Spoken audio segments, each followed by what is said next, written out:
Nagsagawa ng community outreach program ang First Provincial Mobile Force Company Cebu Police Provincial Office sa pangunguna ni Police Executive Master Sergeant Lusus Villa, Team Leader, at sa direktang superbisyon ni Police Lieutenant Colonel Arnold P. Valenzuela, Force Commander sa Kaluwangan Elementary School sa Asturias. Sa naturang programa na mahagi ang grupo ng loaf breads, tsinelas at iba't ibang laruan sa mga mag-aaral bilang tugon sa kanilang pangangailangan at upang maghatid ng kaunting saya sa mga bata. Ang mga donasyon ay mula sa mga pribadong individual. Napili ang Barangay Kaluwangan bilang benepisyaryo matapos makita ng mga donors ang social media post na nagpapakita ng pinsalang dulot ng Typhoon Tino. Ang nasabing barangay na kabilang sa geographically isolated at disadvantaged areas ang pinakaliblib at pinakamalayong lugar sa Asturias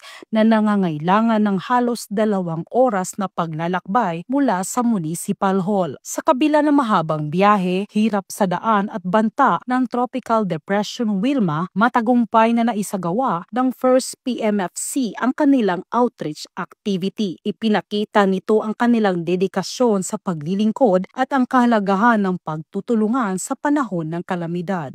Ang aming team, First PMFC, ay nagsagawa ng aktibidad sa kabila ng distansya, mahirap na kondisyon ng kalsada, at pagsulong habang rumaragasa ang bagyong Wilma.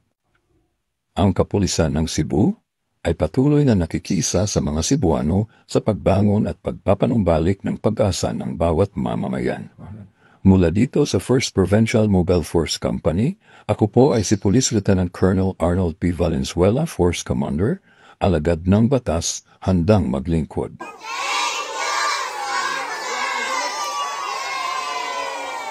Ang programa ay nagsilbing patunay na ang kapulisan katuwang ang mga pribadong sektor ay handang tumugon hindi lamang sa usaping pangseguridad kundi pati sa pagbangon at pag-asa ng mga komunidad. Nagbigay inspirasyon ang aktibidad sa mga residente ng Barangay Kaluwangan lalo na sa mga kabataang nakatanggap ng tulong at pinatatag ang ugnayan ng pulisya at mamamayan sa gitna ng mga pagsubok. Mula dito sa Central Visayas, ako yung Police News Network Correspondent, Patrolwoman Nikia Caniedo, alagad ng batas, tagataguyod ng balitang pulis.